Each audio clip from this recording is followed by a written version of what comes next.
So, have y'all enjoyed the bluegrass music this morning? Yeah. Hey, one more time, can we thank all of our incredible musicians for all the talents that they bring and all the fun that they let us have? And just a reminder, after the service, we are not done yet. So don't go home, don't go anywhere, just go out back to the lobby because we have a little bit of brunch to follow our bluegrass, all sorts of little delicious things that will tide you over until at least 1 or 2 o'clock this afternoon, okay? When you have your second lunch or brunch or whatever it is you want to have, we'll enjoy a little bit of time of food and fellowship, and so we hope you stick around for that. So I want to begin this morning's message with an observation, and right up front I'll tell you this. This is an observation about cleanliness, but it's not the kind of observation that only applies to you if you're a person who's kind of a neat-nick, you believe that there's a place for everything and everything in its place, or you're a person who's kind of a germaphobe, you don't let your little kids eat Cheerios off the floor like my wife and I might have done with our kids when they were young, okay? This observation applies to you even if you're not big on cleanliness, and here's the observation. A lack of cleanliness, if you're not careful, can actually be dangerous. A lack of cleanliness can actually be dangerous. And we all know that to a certain extent, this is kind of true. Like, for example, if you are cutting up some raw chicken in your kitchen on the counter and you don't wipe it down afterwards, you might just take a trip to Salmonella City, which I hear that's not a fun trip to take because a lack of cleanliness is dangerous. Or when I was a little kid and I'd get like a cut or a scrape, one of the things that my parents would do before they put a Band-Aid on it is they would pour hydrogen peroxide on it. Did your parents do that torturous thing to you too?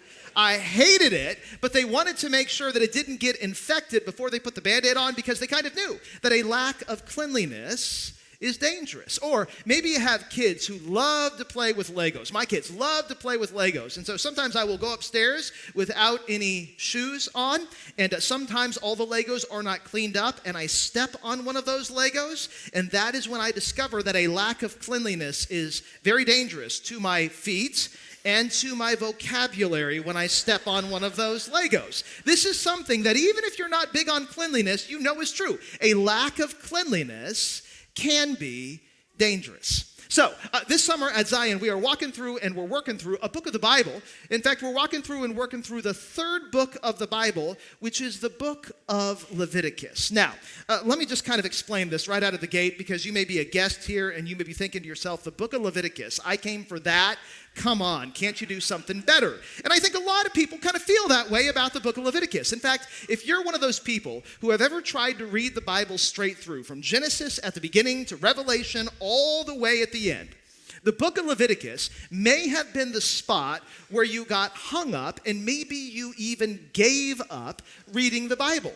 Because you begin to read the book of Leviticus and it reads like a big long laundry list of rules and regulations and stipulations, and they're given to a people a long, long time ago, ancient Israel, in a place far, far, far away in the ancient Near East, and you think, how in the world does this actually apply to me in the 21st century? Now, if that's where you're at with the book of Leviticus, that's part of the reason that we're doing this series. Because one of the things that we are trying to discover and uncover in this book is that this book is not just an ancient codification of really old legislation. This book is actually a bit of divine revelation. It is a word from God to us, and it has wisdom and insights that is for us. And today, as we continue our trek through this book at Zion, we're going to be taking a look at what the book of Leviticus has to say about cleanliness. Because here's the thing, the ancient Israelites, way back in the book of Leviticus, they knew what we know in the 21st century. They knew that a lack of cleanliness can actually be very, very dangerous. In fact, I want to flash back to Pastor Kevin's sermon from last weekend. Last weekend, he told a story out of Leviticus chapter 10. And it's about two ancient Israelite priests, one whose name is Nadab and the other whose name is Abihu.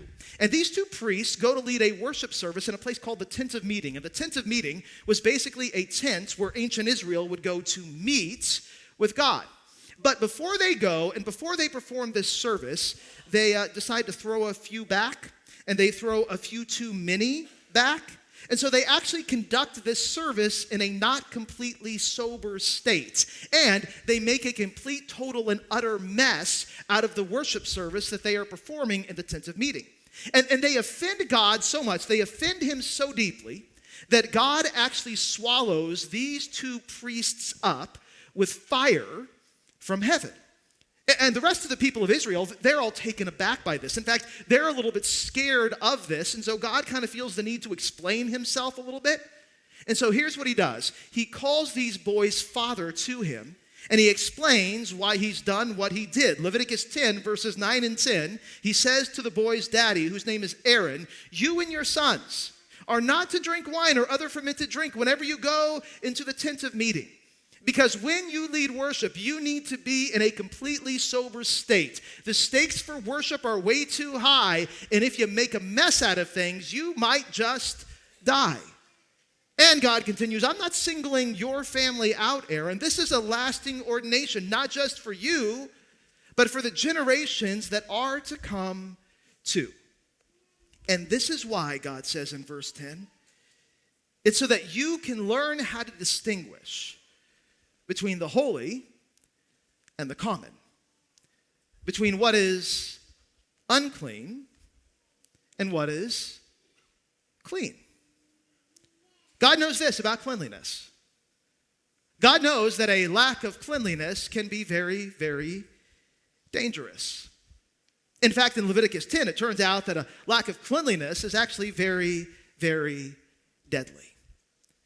And so for the next 8 chapters in Leviticus, here's what God does. He gives to his people a bunch of guidelines about how to keep things clean. And he covers like every area of life. He talks about cleaning up after giving birth, believe it or not, because that's kind of a messy thing. He talks about how to lead sexually pure and clean lives. He talks about how to get mold out of your house. He talks about how to keep yourself from contracting infectious skin diseases, to remain clean and healthy. And he also talks about eating clean, about choosing your foods well and wisely. Now, part of the reason I like the topic of eating clean is because, these rules were given around the year 1400 BC, and not much has changed in the 21st century, because even in the 21st century, our society is kind of obsessed with eating clean. In fact, eating clean has become kind of a big business. There are all sorts of diets out there devoted to eating clean: the paleo diet and the keto diet and the vegan diet and the Mediterranean diet. But before all of those diets, there was an ancient diet given by God to the people of Israel in Leviticus that had to do with eating clean, and observant Jews actually follow it to this day. In fact, I'm kind of curious. Anybody know the name of this diet that God gives to the people of Israel? It's called anybody know? Kosher diet. And the kosher diet is first introduced to us in Leviticus 11, verse 1. And we're going to spend just a few moments talking about that today. So here it is. The Lord, he says to Moses, he's the leader of Israel at this time, and to Aaron, the guy whose 2 sons have just been killed because they made a mess out of the worship service in the tent of meeting. He says to these 2 guys, "Say to the Israelites, of all the animals that live on the land, these are the ones that you may eat. These are the ones that are clean. You may eat any animal that has a divided hoof," to which all the deer hunters in the room say amen, right? "And also, by the way, choose the cud." They don't slop their food. They chew their food slowly. Now, God continues, "There are some that only chew the cud or only have a divided hoof, but you must not eat of them." This is a both-and proposition, not an either-or. If you want an animal to be clean, it needs to have a divided hoof and it needs to eat slowly. And then what God does is he begins to give the people of Israel just a few examples to kind of help them understand this. So he says, like the camel, it eats slowly, it chews the cud, but it doesn't have a divided hoof. So don't touch it, it's unclean. The hyrax, it also chews the cud, it eats slowly, but it doesn't have a divided hoof. It is also unclean for you. The rabbit, it also eats slowly, it chews the cud. It doesn't have a divided hoof though, so it is also unclean for you. And then God gives an opposite example. He says, the pig. So here's the thing, it has a divided hoof. And everybody in Israel's going, yes, bacon is on the way, right? And then God kind of pulls the rug out from under Israel, and he says to them, here's the problem with the pig. the pig eats like a, pig. And that's the problem, right? It doesn't chew its cud. It slops and slurps its food. It just sucks it right down. And so do not eat it. It is unclean for you. Now, for literally thousands of years, dietitians and theologians and historians have been trying to figure out this diet. Because here's one of the fascinating things about the kosher diet. There doesn't seem to be a prevailing food philosophy behind the kosher diet. Because this diet really isn't just about eating healthy. Yes, there are some healthy things that you can, eat and some unhealthy things that you can avoid by following this diet, like bacon. It tastes good, but it's not good for you. But it also has some other strange prohibitions for some other foods, like in Leviticus 11, verse 10, God moves on to seafood, and he says, all creatures in the seas or streams that do not have fins and scales, you are to regard as unclean. That means like no shellfish and no shrimp, which is a bummer for me because shrimp is amazing. Endless shrimp at Lobster is amazing, right? But God says, don't eat that. And here's the funny thing. That's one of the few foods that I like that is actually healthy. It's low in calories, high in omega-3s, but God says don't eat it. And so it's not just about health. There are some theologians who have kind of theorized that maybe what God is trying to do is he is trying to set his people Israel apart from the cultures and the societies that were around the people of Israel. Because the cultures and the societies around the people of Israel, they would worship certain animals. For example, the Canaanites, who actually lived in the region of Israel before the Israelites moved into Israel, they would worship and they would also eat a lot of the pig. And so some people have kind of theorized maybe that's why God says don't eat certain animals, because they didn't want the people of Israel to look too much like the cultures that surrounded the people of Israel. Here's the problem with that theory. The Canaanites, they also worshiped and ate a lot of cattle, cow, steak, beef. You know what Israel sacrificed a lot of? Cattle. You know what Israel ate a lot of? Beef. And so this isn't just about the cultures that surrounded Israel either. And so here's the question. What's the philosophy behind these food restrictions? What is God trying to do? I think it actually goes back to what God says to Aaron in Leviticus 10, verse 10. Right after his sons have died. He says, Aaron, it's very important that you and everybody else learn how to distinguish between the holy and the common, between the unclean and the clean. Not just with food, but in all of life. And that's what this diet, I believe, is really about. This diet is not about just what you put on your plate. This diet is about helping you make wise decisions in your life. Because let's face it, life is full of decisions, some of which are pretty complicated. There are some decisions that are better, and there are some decisions that are worse. There are some decisions that can draw you closer to God, and there are some decisions that can drag you away from God. There are some decisions that will keep you clean. And there are some decisions that can make a mess out of your life and everybody else's lives around you. And God wants you to be able to make better decisions. And so this diet is meant to be training wheels or practice for the decisions that you actually have to make in your life. This diet was never just about the food. Now, part of the reason I believe this is what Leviticus 11 is all about is because this is what Jesus also believed Leviticus 11 was all about. He believed that Leviticus 11 was never just about the food. So there's this one time in Mark 7, we read it a little bit earlier in the service, where there are these Jewish religious leaders, and they approach Jesus. And the reason that the Jewish religious leaders approach Jesus is because they actually want to reproach Jesus. They don't like Jesus, and so they're always trying to trap him or trick him. And they see something. In Mark 7, verse 2, they see that some of Jesus' followers, some of his disciples, are eating food with hands that were not washed, that is defiled, that is unclean. Now, for the ancient Jewish religious leaders, not washing your hands was a big deal, but it had nothing to do with sanitation. It actually had to do with religious regulation. In fact, Mark continues by kind of explaining what's going on here. He gives us a parenthetical note in verse 3. He says, the Pharisees, the Jewish religious leaders, and all the Jews, they do not eat unless they give their hands a ceremonial washing. This is like a religious ritual. And the reason they religiously wash is because of something that Mark calls the tradition of the elders. Now, let me explain what the tradition of the elders was. The tradition of the elders was ostensibly, supposedly, and kind of legendarily given to Moses at the same time that all the laws and rules and regulations in Leviticus were also given to Moses. The difference was that Moses wrote Leviticus down, but he didn't write the tradition of the elders down. Instead, the tradition of the elders was passed down from generation to generation orally among the Jewish religious leader elites.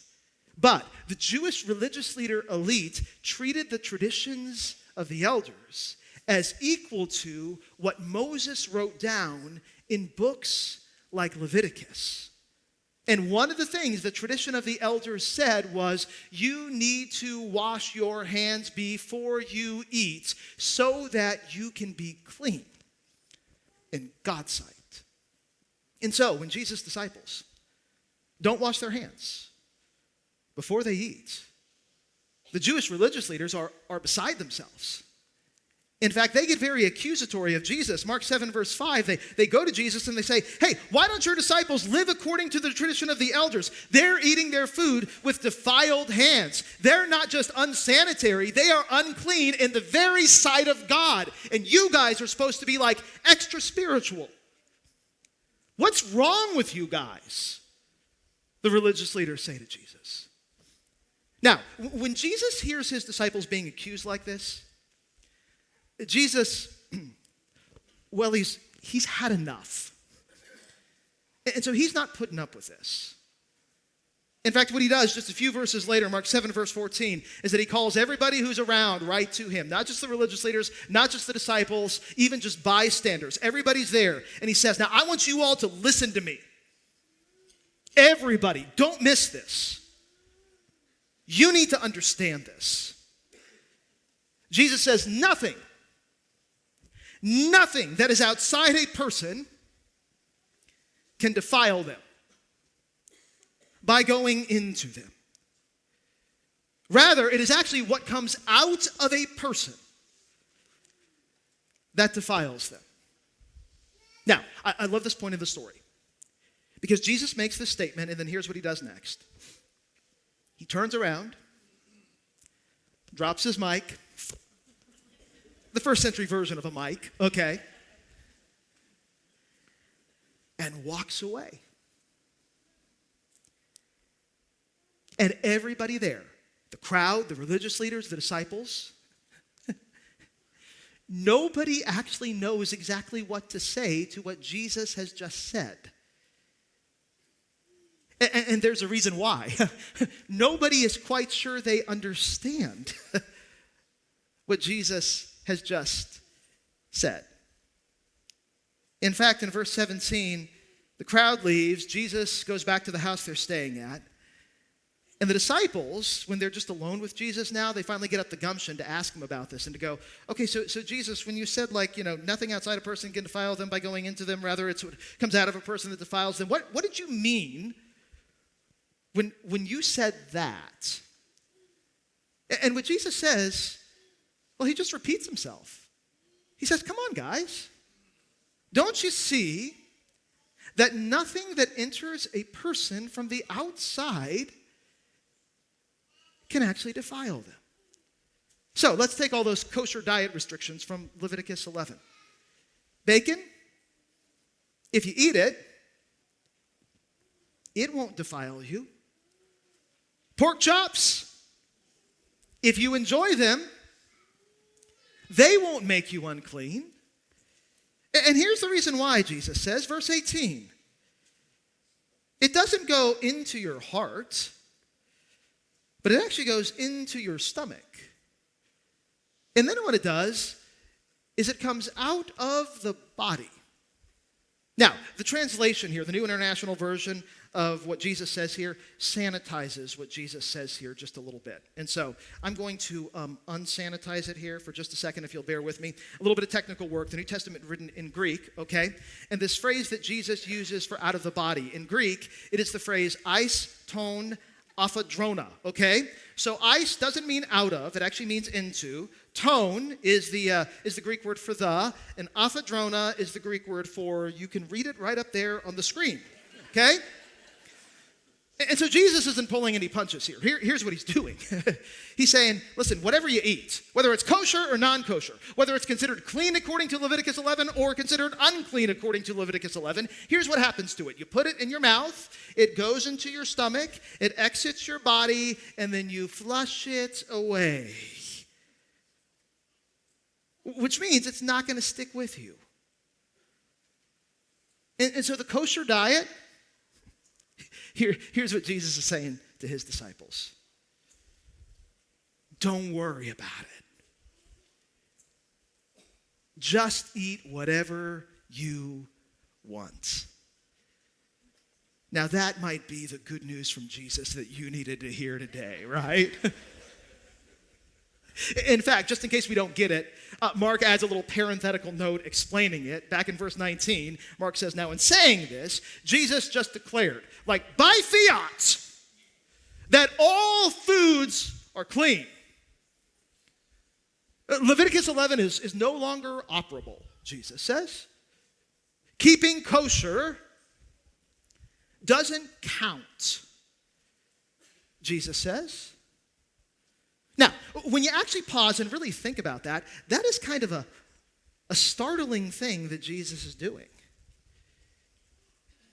In fact, that's a jarring and maybe even offensive thing that Jesus is doing in Mark 7, because think about it. The kosher diet isn't just any old clean eating diet. This is God's clean eating diet. This was the diet that God gave to the people of Israel. In fact, the first three words in Leviticus 11 verse 1 are these words, the Lord said. To which Jesus says in Mark 7, nah. I wouldn't worry about it too much. Excuse me?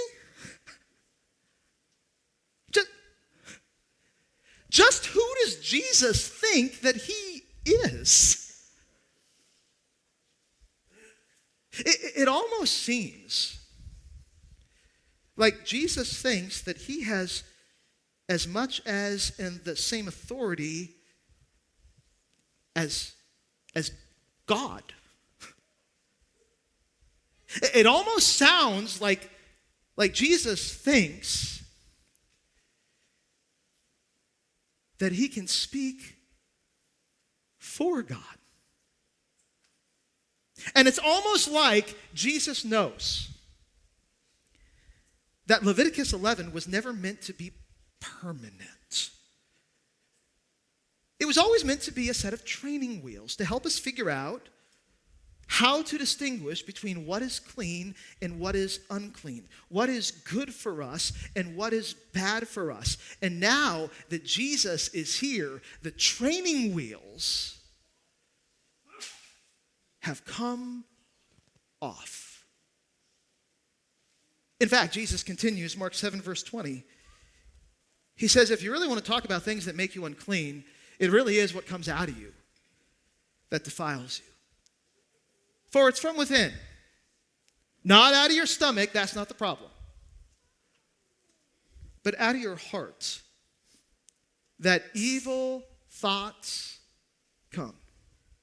And then he names a whole laundry list of them: sexual immorality, theft, murder, adultery, greed, malice, deceit, lewdness, envy, slander, arrogance, and folly. All of these are the things that are truly evil. All of these are the things that are really unclean, and they come from inside you. And these are the things that defile you. Now, what Jesus says here is very challenging, and here's part of the reason why. Most of the time, when we think of things that are unclean and evil and sinful, we think of things that we do. We think of actions that we take. But notice what Jesus says. Sinfulness and uncleanness can be nothing more than a thought you have. It is out of your heart that just evil thoughts come. And evil thoughts can take the form of anything on Jesus' list. Evil thoughts can take the form of sexual immorality. So I should probably ask you. You ever had a lustful thought? Because if you have, Jesus would say you're unclean. Jesus says that you can have thoughts of theft. So let me ask you. You ever coveted something somebody else had? You ever kind of wanted what they had for you? Because if you have, Jesus would say you're unclean. Jesus says that you can even have thoughts of murder. So let me ask you. You ever whispered under your breath, probably about one of your kids, you should be glad you're not dead right now? Because if you've done that, even in a moment of anger, Jesus would say, you're unclean. And here's the problem with uncleanliness. A lack of cleanliness can actually be very, very dangerous. In fact, a lack of cleanliness can be very, very dangerous, not just to your life, but to your heart and to your soul. In fact, when you really stop to think about it, what Jesus says in Mark 7, compared to what we're given in Leviticus 11, what Jesus says in Mark 7 is way harder. Because, yeah, it takes a little bit of willpower, but it's fairly simple to follow a diet. It's really difficult to unfeel the things that you feel and unthink the things that you think in your heart. And so what Jesus says in Mark 7 actually leaves us with a question, which is this. If this is what it takes to be clean, who in the world can be clean? And how in the world can we be clean? Before God. Back to that line from Mark 7, that little parenthetical note that Mark gives us, where he says, when Jesus talked about the stuff that comes out of you, instead of the food that you put into you, he just declared all foods clean. This line is actually my favorite line of the story, and here's why I love this line so much. There was actually an overriding principle and philosophy behind not only all the food cleanliness regulations, but all of the cleanliness regulations in Leviticus. And here was the overriding philosophy behind all of these regulations. If something that is unclean comes into contact with something that is clean, that unclean thing will make the clean thing unclean. That's the way that it worked. And it only worked in one direction. The arrow only pointed one way. Unclean things can make clean things unclean. And so, even if I'm clean, if I decide to have a ham and cheese sandwich, that would make me unclean. In fact, according to Leviticus 11, even if you touch something unclean, like in food, it would make you unclean. And so even if I'm clean, if I pass the pork chops, that would make me unclean. But then something happens. Jesus does something. He flips the arrow of Leviticus around. And he says, because I'm here, instead of unclean things making clean things unclean, I am clean and I can actually make unclean things clean. Which is why Jesus is able to say, hey, listen, all that food that you couldn't eat, it's clean. And here's why. Because I can make it clean for you. And that's something that Jesus decides to do, not just with the food regulations, but with all the regulations. In the book of Leviticus. A little bit later in the book of Leviticus, there are these cleanliness regulations around birth. Leviticus 12, verse 4, a woman, after she gives birth, it's messy, she has to wait 33 days. 33 days in quarantine to be purified from all of her bleeding. And she can't touch anything. And here's the reason why. She's unclean, and if she touches something clean, that will make them unclean too. That's the way it was. Until Jesus. There's this one moment in Mark chapter 5 where there's this woman, and she gave birth like a long time ago, but something happened when she gave birth that sent her body into kind of like a health tailspin. And she had been struggling with bleeding after giving birth for 12 years. Which meant that for 12 years, according to Leviticus 12, she was completely unclean. And she was desperate to try to figure out how to make herself clean. But Leviticus couldn't make you clean. You just had to wait it out until you were clean. Until one day, she hears that Jesus is coming to her town.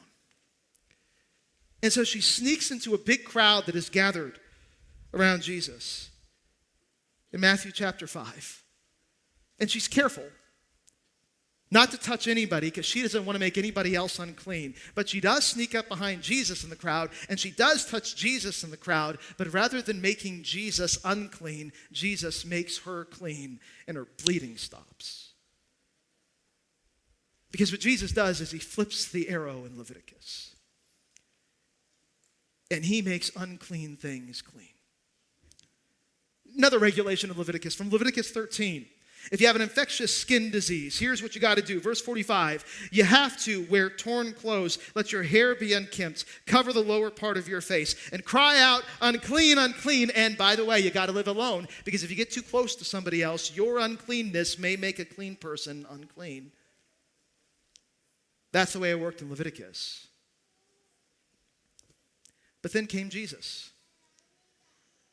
And one day, he does encounter a guy with an infectious skin disease. In fact, the most dreaded infectious skin disease in the ancient world, the infectious skin disease of leprosy, which was a death sentence in the ancient world. There was no cure for it. Once you were unclean with leprosy, you were always unclean. And so in Matthew chapter 8, there's this guy who comes to Jesus, and he's begging Jesus for some help. And in Matthew 8, verse 3, here's what Jesus does. He reaches out his hand, and he touches the man. And then look at the language that Matthew uses. This man who was unclean was made clean. Here's how we become clean. We become clean not just by following rules, regulations, stipulations, and legislation, because here's the reality. Nobody can, at least not perfectly. We become clean by encountering Jesus. Leviticus could keep you clean. Jesus, he came to make you clean. Here's kind of the best way I know how to explain it. So about 20 years ago now, when I was brand new in pastoral ministry, I was serving as a pastor in the area of Corpus Christi. So I was in my 20s, and I was serving on the beach. It was a tough first gig, but somebody had to do it. Spent a lot of time tanning and hanging out in the waves, right? And less than a year in, to my first year in ministry, there was this young lady who was kind of on the tail end of her high school career. She came into my office and she wanted to talk to me. And she was having boy problems, which is, pretty typical, right, when you're in high school. And so she comes in and she says to me, Pastor Zach, I'm kind of having this trouble. I'm dating this guy. And I really like him. But he's putting some pressure on me to maybe make a few compromises that I don't want to make? And immediately, I knew what the answer was. I said, no, don't make those compromises. If he's putting that kind of pressure on you, that's not something you need to do. You should break up with him. And I'm feeling pretty good about myself, right? I'm less than a year in, and I'm thinking, I know the answer to this question. I'm pretty good at being a pastor and stuff. That's what I'm thinking. But then she continues. And she gives me a left hook out of left field that I never saw coming. She said, well, Pastor Zach, I was kind of hoping that you would say that. And I go, well, good, because I did. And then she continued. She said, because I talked to my mom. And my mom said that sometimes in relationships you have to make compromises.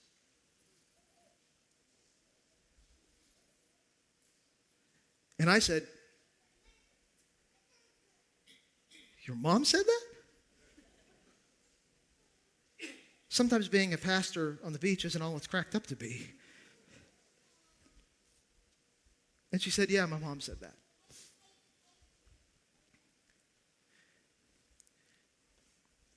And then she said this. And just that kind of pressure from my mom and from my boyfriend, it makes me feel a little, and here's the word that she used, dirty. So, very rarely will I flatly contradict somebody's parents. In this instance, less than a year in, I flatly contradicted her parents. And I said, no. I'm sure your mom's great, but your mom's wrong. You're doing the right thing. You're doing a great job. Don't make that compromise. And then, because even though I was a brand new pastor and I didn't know much, but because even back then I knew that a lack of cleanliness could actually be a little bit dangerous, I did follow it up and I said to her, that feeling that you have where you feel a little dirty,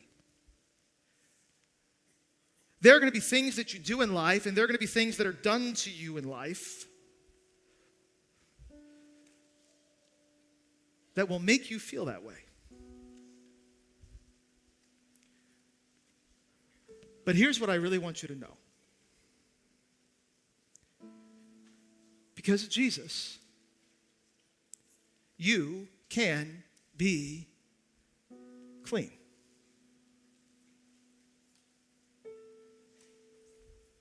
Hebrews 10, verse 22.